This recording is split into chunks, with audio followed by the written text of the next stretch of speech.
Hello everyone, कैसे हैं आप सभी। आप सबका स्वागत है फ्रेंड्स। चलिए आज के हम क्वेश्चन स्टार्ट करते हैं। देखिएगा, एक 7 सेंटीमीटर, 8 सेंटीमीटर, 9 सेंटीमीटर के आकार के बक्से को बनाने के लिए आवश्यक धातु का चादर कितना हो। आप इसके लिए आपको इस घनाभ इससे घनाभ बनेगा ना, उसका क्षेत्रफल निकालना है। इसके लिए क्या करते हैं, 2 अब आपको लेना होता है LB plus BH plus HL। आप इसमें से किसी को भी LBH मान सकते हैं। देखिएगा, एल इतना है 7 और 8, 7 2 8 56 होता है। आप देखिए, आपको 8 और 9 मल्टीप्लाई करना हो जाएगा आपको 72। अब देखिए 9 7 63। अब देखिए ये आपका हो जाएगा, ये आपको हो जाएगा 191। अब आपको देखिएगा 2 × 191, ये आपका हो जाएगा 382। Option number B. चलिए नेक्स्ट। ए की आयु बी की आयु के 3 गुने से छः अधिक है। 3 वर्ष बाद ए की आयु बी की आयु के 2 गुने से 8 वर्ष अधिक होगी। ए और बी की वर्तमान औसत आयु कितनी है? 7। बी की आयु बी की आयु के तीन बी की आयु के 3 गुने से 6 अधिक है। और आगे कहा गया है कि ए की आयु 3 साल बाद, यानी कि A+3 कितना हो जाएगा? A+3 हो जाएगा B+3 का 2 + 8। आप इसको डिवाइड कीजिएगा। देखिएगा, आप यहाँ से एक का सिर्फ ए का मान निकालिए। सेकंड वाले समीकरण से ये आपका है कितना? 3। तो देखिएगा ये हो जाएगा 6 यानी कि ये हो जाएगा 14। 14 में 3 करते हैं तो ये आपका आएगा 2B प्लस, यहाँ आपका आएगा 2B+11। अब देखिए ए का मान ऊपर है 3B+6 और यहाँ पर है 2B+11।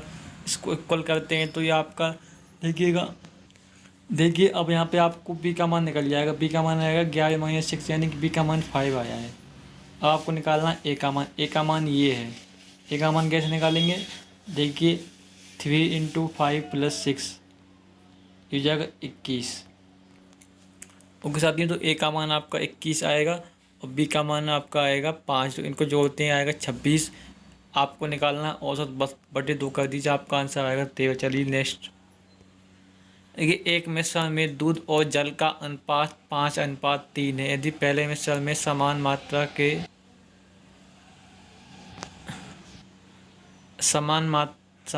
में कहा गया है कि पहले बर्तन में 5:3 में दूध है, अगले बर्तन में है 3:1 में दूध। देखिएगा ये 8 है और इसमें 4 दूध है, तो आप इसको क्या दोगुना कर लीजिए, यानी इसको भी 8 बना लीजिए। ये 6 हो जाएगा, ये 2 हो जाएगा। ओके साथियों आप देखिएगा, आपको आप ऑप्शन देखिए। पहला ऑप्शन है 3:4। तो आप इसका 3 गुना, इसका 4 गुना करके देखिए क्या उसके बाद अनुपात 7:3 आता है। देखिए यहाँ से हो जाएगा 15, यहाँ से हो जाएगा आपका 24। 15 और 24 होते हैं 39। और यहाँ से आएगा 9 और 9 और 8 होते हैं कितना? 17। 39 अनुपात 17। आपका ऑप्शन नंबर ए नहीं है। अगला देखिए, अगला है 3 और 2। अगला है 3 और 2। आप 3 और 2 को लीजिए। देखिए यहाँ से आएगा 15 और यहाँ से आएगा 12। 15 और 12 होते हैं, देखिएगा यहाँ से आएगा आपका 15 और 12 होते हैं। 15 12 27 होते हैं। और इधर आएगा आपका 9 और इधर आएगा 4। 9 4 होते हैं 13। आपका ये भी नहीं आएगा, ऑप्शन नंबर बी भी नहीं है। अगला देखिए, आप सी देखिएगा 2 और 3, इसको मल्टीप्लाई कीजिए। ये आपका आएगा, ये देखिएगा, ये आपका आएगा ये 10 और यहाँ से आएगा आपका 9। 10 और 18 यानी 28। और इधर आएगा आपका 6 6 और 6 12। अब आप इसको काटते हैं तो आपका अनुपात आएगा 14:6। उसको काटेंगे आपका आएगा 7:3, यानी कि ऑप्शन नंबर सी इसमें सत्यापित हो जाए। चलिए अगला देखते हैं। एक नाव को धारा के विपरीत 12 किलोमीटर की दूरी तय करने में 80 मिनट का और धारा के अनुकूल 15 किलोमीटर की दूरी तय करने में 7 मिनट का टाइम लगता है। स्थिर जल में 36 किलोमीटर की दूरी तय करने में कितना समय लगेगा? साथियों, ऐसी कंडीशन में यदि आपको मान लीजिए आपको स्थिर जल में नाव की चाल निकालनी है, तो आप धारा के अनुकूल और धारा के प्रतिकूल चाल को योग करके आधा कर दीजिए। आपकी नाव की गति निकल जाएगी। आपको इसमें क्या करना है, आपको आपको इसमें शांत जल में नाप की गति निकालनी है। कैसे निकालेंगे, पहले धारा के अनुकूल देखिए, धारा का अनुकूल कितनी 12 किलोमीटर चलना है कितनी में 80 मिनट में, यानी कि आप इसको लिख सकते हैं 1/3। और धारा के प्रतिकूल कितनी है, वो है 15 किलोमीटर चलना है 1 घंटे में, यानी कि 1 घंटे में। अब देखिए यहाँ से कटेगा तो ये 3 ऊपर जाएगा, 4 यहाँ पे आ जाएगा। अब इसको काटेंगे, कटेगा 3 बार, यानी कि यहाँ से 9 आया, 9 और 15 यानी कि 24। 24 इन दोनों की है, तो आपको दोनों का योग करके आधा कर देना है। इसकी आएगी 12, यानी कि 12 किलोमीटर प्रति घंटे स्थिर जल में नाव की चाल। अब 12 से आप 36 को काटेंगे तो आपका आएगा 3 घंटे। Option number C. चलिए नेक्स्ट देखते हैं। 30 दिनों में एक काम को 35 मजदूरों द्वारा पूरा किया जा सकता है। यदि प्रत्येक 10 दिन में 5 श्रमिक कार्य छोड़ देते हैं तो कार्य कितने दिनों में देगा। सर साथ में देखिएगा, कार्य आपका 30 × 35 ये आपका कार्य मान लीजिए। पहले देखिए, पहले आपके 35 मजदूर 10 दिन काम करते हैं। अब अगले दिन कितना काम करते हैं, यानी इसका एक और एक काम तो हो चुका, अब इसका बचा है 35 × 20 काम बचा है। तो अगले दिन क्या होता है, अगले 10 दिन में क्या करेंगे, अगले 10 दिन 30 मजदूर काम करेंगे, तो काम कितना बचेगा, शेष बचेगा उन 10 दिनों में बचेगा 5 × 10, 10 दिन का शेष बचेगा। अगले दिन मजदूर 25 होंगे इंटू 10 दिन बाद, तो ये आपका आ जाएगा। अब देखिएगा यहाँ से 10 × 10 यानी कि आपका 10 × 10, देखिए यहाँ पे 10 × 10 यानी 100, यानी देखिएगा 100 यहाँ से और 50 यहाँ का, यानी कि 30 दिनों के बाद ये 100 50 150 काम बचा हुआ है। और 30 दिनों के बाद अगले 10 दिन काम करने वाले हैं 20 आदमी, यानी साथ ही बचे हैं 150 दिन, 150 काम। और आदमी हमारे पास हैं वो कितने हैं, वो है 20 आदमी। तो देखिए कितना दिन लगाएंगे, आपको ये लगेगा 7.5 दिन। और 30 दिन पहले तो मिल के हो जाएंगे 37.5 दिन। चलिए नेक्स्ट देखिए, एक वर्ग के विकर्ण का माप 6√2 सेंटीमीटर है। उस वर्ग के विकर्ण का माप कितना होगा जिसका क्षेत्रफल पहले वर्ग का क्षेत्रफल का दोगुना। साथियों देखिएगा, ये आपका वर्ग है, ये अगर 6√2 है तो ये 6 हो जाएगा। अब वो कहता है कि उस वर्ग का विकर्ण का माप क्या होगा जिसका क्षेत्रफल पहले वर्ग का दुगना है। तो यानी कि इसका क्षेत्रफल कितना हो जाएगा 36, इसका दुगना है उसका दूसरे वर्ग का, यानी कि क्षेत्रफल क्या होता है a भुजा स्क्वायर होता है। अब यहाँ से भुजा निकालेंगे तो उसकी वजह आएगी 6√2।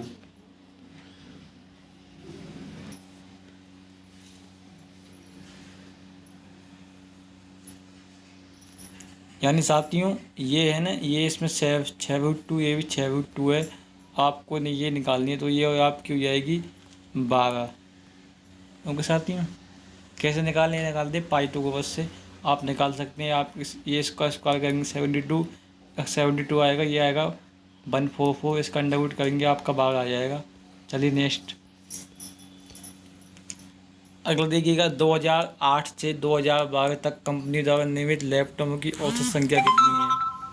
साथियों आपको औसत के लिए इन सबका योग करना होगा, लास्ट में 5 से डिवाइड करना होगा। देखिएगा 9 9 8 होते हैं 17 17 4 21 21 और 6 होती हैं 27 बचता है 2 6 6 2 8 8 और 6 14 14 बचता है 2 3 5 6 7 1 8, यानी कि बचता है ये 8000, आपको बचता है 82,700। और इसको डिवाइड करना है आपको 5 से। देखिएगा 16 5 और 4 0, यानी आपका आएगा 16,540। Option number B. चलिए नेक्स्ट होगा ए बी कितना है 2 3, और ये कितना है 2 3। आप इसको कल कीजिए, इसको 2 से इसको 3 से मल्टीप्लाई कीजिए, आपका हो जाएगा ये 4 6 9, यानी 4 6 आपका हो जाएगा 4 साथ में आपका हो जाएगा 4 6 और 9। अब आप इसका मान रखिएगा। देखिए ए का स्क्वायर 16 हो जाएगा, 4 का स्क्वायर बी का आप करेंगे तो 36 हो जाएगा, 81 हो जाएगा। देखिए आपका आएगा 48 + 36 - 81। अब देखिएगा यहाँ से कितना आएगा, अब देखिए 81 आप जो कुछ 4 आएगा, और देखिएगा यहाँ से आपका आएगा 8, यानी 84 - 81 ये आएगा 3। देखिए एक का तो आएगा 3। अब देखते हैं अगले वाले का कितना आएगा। देखते हैं अगले वाले का कितना करेगी। ए का कितना, ए कितना 4 था, तो 4 का 16 प्लस 2 कितना था 2006, यानी 6 का 36 प्लस 3 कितना था 81। तो देखिएगा ये 72 9 बचते हैं, तो ये आपका आ जाएगा यहाँ से 7, यानी कि आपका अनुपात आएगा 3:7। Option number D. चलिए नेक्स्ट अगला देखिए। अगला क्वेश्चन सिंप्लीफिकेशन का, इसको कैसे करते हैं वो देखिएगा। तो साथ ही ये 3 है, यहाँ पर कितना है 3। अब देखिए इसको कैसे करेंगे। आपका हो जाएगा, ये आपका हो जाएगा, ये आपका हो जाएगा 16/3 इंटू आपका हो जाएगा ये 15/7। ये हो जाएगा आपका 47/5। ये आपका हो जाएगा 35/8। और अगला आपका हो जाएगा, अगला आपका हो जाएगा 100/47। आप इसको काटिएगा 47 ठीक है। 35 से 35 कट जाएगा, ये कटेगा 2 बार, इसको काटेंगे, ये कटेगा 5 बार। और देखिएगा अब आप देखिएगा 25/100 आपका यहाँ से देखिए 100/2/5 यानी आपका आ जाएगा 1000। चलिए नेक्स्ट।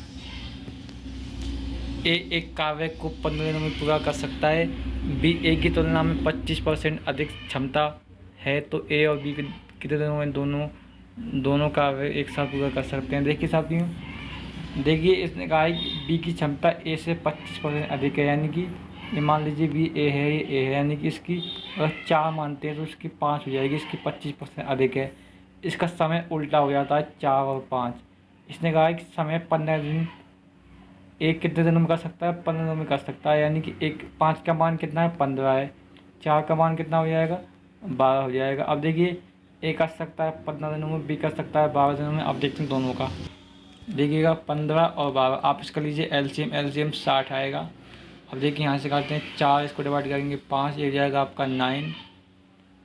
अब आप इसको काटिएगा 3 से 20/3। Option number D. चलिए नेक्स्ट अगला देखिए। आप क्वेश्चन पढ़िए सीधा। 2009 में निर्मित लैपटॉप और डेस्कटॉप की कुल संख्या और 2000 में निर्मित लैपटॉप और डेस्कटॉप की कुल संख्या के बीच अंतर कितना। देखिए 2009 पहले आप इसका निकालिए, आपका आ जाएगा 0 2 हासिल 1, देखिएगा 0 2 यानी फिर 5 फिर 4, यानी कि ये आपका आएगा 45,200। और यहाँ से आपका 2011 का आएगा 6 और 3, यानी कि आपको आप उसका अंतर निकाल दीजिए। देखिए कैसे निकालेंगे। 6 ये बचेगा 14 में से 6 कितने जाते हैं, बचता है 8, यानी आपका आएगा 8,600। Option number C. चलिए नेक्स्ट देखते हैं। एक्स का 80% 36 दे रखा है और वाई के 60% से अधिक है, और एक्स का 120% वाई के बराबर है। एक्स और वाई के बीच का अंतर बताना। देखिए एक्स 120% यानी 120% का मतलब होगा 6/5 वाई के इक्वल है। यहाँ से x/y यानी एक्स और वाई का अनुपात कितना आएगा, वो आएगा 5:6। अब देखिए अब कहता है कि x का 80%, आपको x का 80% निकालने के लिए 80 × 100 करना होगा, और यहाँ पे 60 × 100 करना होगा। अब देखिए 100 से 100 कट जाएगा, इसको 20 से काटेंगे, यानी कि 4 और यहाँ पे आएगा 3। ओके साथियों, अब यानी कि यहाँ पे आपको 4 और 3 से मल्टीप्लाई करना होगा, तो अब यहाँ पे आएगा आपका 20 और 18। ये क्या है, ये x के 80% और y के 60% का अनुपात है। इनका अंतर कितना है 2, और 2 का मान यहाँ पर दिया गया है, 2 का मान 60 दिया गया है, 2 का मान 36 दिया गया है। साथियों यहाँ पर 2 का मान 36 दिया गया है, नहीं 2 का मान 36 है, 1 का मान 18 होगा। अब आप देखिए, अब आप 20 का मान निकालिए। 20 का मान कितना हो जाएगा 18, यानी 20 का मान 360 हो जाएगा, यानी 360 80% था, आपको इसका 100% निकालिए। साथियों ये आपका हो जाएगा, देखिएगा 4, ये आपका हो जाएगा। साथियों ये देखते हैं तो देखिएगा ये 5 आएगा, क्योंकि 4/5 कर रहे हैं, यानी 100/80 कर रहे हैं हम, है ना। तो ये जाएगा 4 बार, ये जाएगा 5 बार, 4 से काटेंगे 90, आपका हो जाएगा 450। ये एक्स का मान। अब निकालेंगे वाई का मान। वाई का देखिए 18 × 18 होता है 324। ये क्या है, ये 60% है वाई का, यानी कि ये क्या है 60% है किसका बाई का। अब आपको इसका 100% निकालिए। 20 से काटा 3 बार, ये 5 बार 3 से काटा, ये आपका 108 इंटू 5 यानी कि आपका आ जाएगा 540। अब देखिए 540 माइनस 450 करते हैं, आपका आ जाएगा 90। आपका आंसर 90 आ चुका है, ऑप्शन नंबर सी। चलिए नेक्स्ट देखते हैं। एक महिला अपनी सामान्य गति से 130% की पर चलते हुए 12 मिनट पहले अपने गंतव्य पर पहुंचती है। सामान्यतः उसके इस यात्रा पर लगने वाला समय कितना है। 400 से 130 हो गई है, तो इसका समय इसका उल्टा हो जाएगा, 130 से 100 हो जाएगा। इसका गैप कितना है 30, और 30 का मान इसमें दिया गया है कितना 12 मिनट। तो अब देखिए अब आपको 130% 130 का मान निकालना है, 30 का मान 12 दिया गया है, तो यानी साथियों आपको 12 है नहीं 30 का मान है, आपको निकालना है 130 का मान। या इससे निकल जाएगा मिनट, और मिनट निकलने के बाद आपको 60 से डिवाइड करना होगा, जब जाके आपका घंटा निकलेगा। देखिए इसकी कटेगा 5 बार, ये कट जाएगा 0 बार। अब देखिएगा ये आएगा आपका 13/15, और आप इसको डिवाइड करेंगे तो आपका आएगा कुछ 0.8 आएगा, नहीं ऑप्शन नंबर ए। चलिए नेक्स्ट देखते हैं। एक प्रिज्म का आयतन 308 है, ऊंचाई 11। साथ ही अगर ऊंचाई दिया गया है ना, आयतन पूछा, तो आप इसको सीधे डिवाइड कर दीजिए, आपका जाएगा 2 बार या 8 बार। 28 आपका आंसर आ चुका है। चलिए नेक्स्ट देखते हैं। अगला क्वेश्चन सिंप्लीफिकेशन का। सबसे पहले आप इसको सॉल्व कीजिएगा। देखिएगा ये आपको हो जाएगा 847, इसमें से घटाइए आप 386 को। देखिएगा 2 बचेगा, 6 बचेगा और 3 बचेगा। ओके साथ ही आप देखिए इसमें से आपको इसमें से यानी 200 माइनस 362 करना है, तो आपका आएगा -162। अब ये माइनस माइनस प्लस हो जाएगा, यानी कि 12×5 60 प्लस 162, तो आपका हो जाएगा ये कितना 222। 222 को 2 से डिवाइड करेंगे, आपका आएगा 111। चलिए नेक्स्ट। अगर देखिए 2011 से 2012 तक निर्मित डेस्कटॉप की संख्या में लगभग कमी या प्रतिशत कितना है। साथियों देखिएगा 2011 और 2012 में कितना प्रतिशत की कमी आई है, ये आपसे पूछा गया है डेस्कटॉप में, यानी ये हो गया है 164 से। देखिए अब आप बताइए इसकी कमी कितनी है। इसकी जो कमी है ना वो आपका इसमें है 5300 कमी है किस पर, ये है 20,200 पर। इंटू करते हैं 100 से, पता लग जाएगा कितना परसेंट है। देखिएगा अब आप यहाँ से निकालेंगे तो आपका आएगा 5300/202। देखिएगा यहाँ से सबसे पहले 2 बार जाएगा, ये हो जाएगा 200, 404 पहले की 530 में से 404 कटते हैं, तो बाद में बचेगा आपका क्या बचेगा 126 से हो जाएगा 1260। अब देखिए अब आपके पास जाएगा ये लगभग, अब जाएगा आपके लगभग कितनी बार 6 बार। साथियों आपका लगभग 26 के आसपास आएगा, आप 26 को मान सकते हैं। चलिए नेक्स्ट देखते हैं। सबसे बड़ी 3 अंकों की संख्या जो 6, 7, 8 से पूरी तरह विभाजित। तो सबसे पहले आप 6, 7, 8 का निकाल लीजिए एलसीएम। इसका एलसीएम कितना आएगा देखिएगा, 6 को आप 2 गुना 3 लिख सकते हैं, 7 को 7 लिख सकते हैं, इसको 2 इंटू 2 लिख सकते हैं। आप इसका एलसीएम निकालिए। देखिएगा 2 इंटू 2 इंटू 2 आएगा और 7 भी आएगा। इसमें से देखिए 2 तो इसमें है, ये 3 ले लीजिए, यानी कि 21 इंटू 8 आएगा। 21 इंटू 8 ये कितना हो जाएगा, ये जाएगा 168, यानी 168 कितने 3 अंकों की है, यानी आपको 3 अंकों की सबसे बड़ी लेनी है, यानी आपको 168 के मल्टीपल लेने हैं। यानी साथ में देखिएगा ये भी इसका एक विभाज्य होगा, लेकिन आपको इसके मल्टीपल लेने हैं, तो वो 3 अंकों तक देखिए। सबसे पहले आप इसका 5 से कर लीजिए, ये जाएगा 4 बचेगा, अब बचेगा अब आया 540। अब देखिए आप एक बार 6 का आगे देख लीजिएगा, 6 का कितना आएगा 48, 4 बचेगा, यानी कि 4 अंकों की ये आ गई। आपको 3 अंकों की लेनी है, 3 अंकों की ये है 840 बी। चलिए next.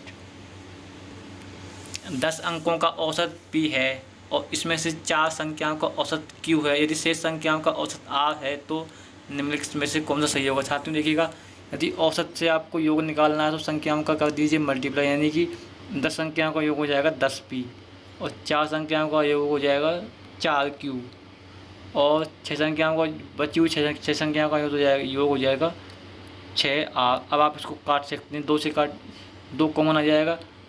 5p equals to 2q plus 3r, यानी ऑप्शन नंबर ए। चलिए नेक्स्ट देखते हैं। इस क्वेश्चन को इसमें कहा गया है कि विक्रय मूल्य पर लाभ 25% है। मान लीजिए विक्रय मूल्य 100 रुपये है, तो इस पर क्या 25% का, तो इसका 25% का लाभ है, यानी कि इसमें से 25 घटाते हैं तो 75 है ना, वो इसका क्रय मूल्य है, और 25 रुपये इसका क्या है, वो लाभ है। तो 25 का मान कितना है, 11 है। तो आपको निकालना 75 का मान हो जाएगा 33। चलिए नेक्स्ट देखते हैं। यदि एक वस्तु को 14% के लाभ के बजाय 23% के लाभ पर बेचा जाए तो लाभ 189 रुपये अधिक होगा। इसका विक्रय मूल्य कितना होगा, देखिएगा। 14% यानी 100 रुपये की को 114 पर बेचते हैं और 123 पर बेचते हैं। इसका गैप कितना आता है, 9%। 9 का मान 189 है, यानी 1 का मान कितना हो जाएगा, 21। आपको निकालना 100 का मान हो जाएगा 2100। चलिए नेक्स्ट। एक बैग में 10 रुपये, 5 रुपये और 2 रुपये के नोट 10:5:2 के अनुपात में है, तो बैग में 5 रुपये के नोट का कुल मान 84 है, जो कि 2 रुपये के नोट से अधिक है। बैग में 10 रुपये के नोट कितना, साथ ही इसमें एक आ गया है कि जो 5 रुपये और 2 रुपये के नोटों की संख्याओं के रुपयों के बीच अंतर 84 है। देखिएगा 10, 5 और 2, आप मान लीजिए कि ये 10, 5 और 2, यानी कि आप ये मान सकते हैं कि 10 रुपये के नोट मान लीजिए 10 ही, यानी 100 रुपये हो जाएंगे। मान लीजिए 5 रुपये के नोट 5 ही हैं, तो कितने हो जाएंगे, 25। और 2 रुपये के नोट भी कितने हैं, 2 हैं, तो हो जाएंगे 4। तो देखिए इनका गैप कितना है, 21 है। 21 का मान आपको दिया गया है 84, यानी 1 का मान 4 आएगा। यहाँ पे कहा गया है कि 10 रुपये के नोटों कुल मान, यानी 100 का मान कितना हो जाएगा, 1 का मान 400 का मान 400। चलिए नेक्स्ट देखते हैं। एक बस्ते पर 12.5% की छूट देने के बाद एक दुकानदार 25% का लाभ कमाता है। उसने वस्तु पर अंकित मूल्य क्रय मूल्य से कितने प्रतिशत अधिक अंकित किया होगा। देखिए साथियों, इसने क्या किया है, 100 रुपये की वस्तु पर 25% का लाभ कमाया, यानी 125 में बेचा है। और 125 पर इसने क्या किया है, इसने 12.5% का लाभ दिया है, और 12.5% का एक फ्रैक्शन वैल्यू होती है, इसका मतलब होता है 1/8, यानी इसने 8 पर 1 कम किया, यानी 7 किया है। आपको 8 का मान निकालना। देखिएगा कैसे निकलेगा, देखिएगा आप इसको पहले मल्टीपल कर लीजिए, आपको 4 बचेगा, 2 बचेगा, यानी 1000/7। अब देखिएगा इसको कैसे करते हैं। देखिए इसको काटेंगे तो ये कटेगा 1 बार, फिर बचेगा 3, फिर 4 बार, फिर 2 बचेगा, फिर 2 बार, यानी कि फिर पॉइंट, यानी कि साथियों 100% से कितना अधिक आएगा, ये आएगा 142 पॉइंट कुछ करके आएगा, यानी 100% से 42 पॉइंट कुछ अलग कुछ अधिक आएगा। तो इसमें 42 से आसपास कौन सा ऑप्शन है, वो है 43। चलिए आपका आंसर आ चुका है।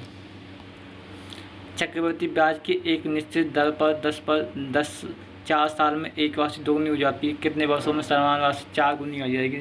साथियों देखिए इसमें सिस्टम चलता है कि ये अमाउंट है, यदि 4 साल में दुगना होता है तो अगले 4 साल में इसका भी दुगना हो जाएगा, यानी ये हो जाएगा इसका दुगना। मान लीजिए इसका 1 था, ये 2 हो गया, तो ये 4 हो जाएगा। देखिएगा इसमें कहा गया कि 8 गुना करना है, तो देखिएगा दुगना होता है 4 साल में, और इसका दुगना 4 गुना ये हो जाएगा फिर 4 साल में। अगले 4 साल में क्या होगा, इसका दुगना 8 गुना हो गया, यानी कि 8 गुना होने में कितने साल लगते हैं, 4 साल, यानी कि 12 साल लगते हैं। चलिए अगला आपको निकालना है, इसका आपको माध्यिका निकालनी है। पहले आप देखिए संख्या कितनी है, 2, 4, 6, 8, 10, 11, यानी आपको इसमें छठवीं संख्या आपका माध्यिका होगा। देखिए सबसे पहले इसमें आएगा आपका 15, उसके बाद आएगा आपका 21, उसके बाद इसमें आएगा आपका 23, 30वीं संख्या, और अब 23 के बाद इसमें आएगा क्या, 23 के बाद इसमें आएगा 24, चौथी संख्या 24 के बाद इसमें आएगा 26 के बाद इसमें आएगा आपका 27। तो आपका छठवीं संख्या 27 आ चुकी है, जो इसका माध्यिका है। ओके साथियों, चलिए अब देखते हैं अगला। एक निश्चित राशि साधारण ब्याज की एक निश्चित दर से 4 वर्षों में 20,720 हो और 6 वर्षों में ये हो जाती है 24,080। तो वह राशि क्या है। देखिएगा सबसे पहले, यानी कि आप निकालिए इनका गैप कितना है। इनका गैप देखिएगा, ये 60 आ गया, ये आएगा 3, ये भी आपका आएगा 3, यानी कि ये आ चुका है आपका 3,360। ओके साथियों, यानी कि ये क्या है, ये 2 साल का, इनके भी 2 साल गैप है ना, ये 2 साल का चक्रवृद्धि ब्याज है। यानी कि दो साल का चक्रवृद्धि ब्याज का अंतर ये है, यानी कि 2 साल का चक्रवृद्धि ब्याज ये है, तो 1 साल का कितना हो जाएगा, 2 से काटेंगे तो आपका हो जाएगा 1,680। 1,680 इंटू 4, यानी 4 साल का इसमें से घटाना होगा। देख, यानी आपको 180 इंटू 4, उसमें से ये कितना हो जाएगा, 3 बचेगा, 3 फिर 2 बचेगा, यानी ये आपका आएगा 6,720। आपको इसमें से घटाना होगा, तो आपका आ जाएगा ये साथियों, यानी 6,000 घटाते हैं तो आपका आ जाएगा 14,000। ओके साथियों, चलिए साथियों, ये सेटिंग ख़त्म होता है। Thank you for watching, please like and subscribe.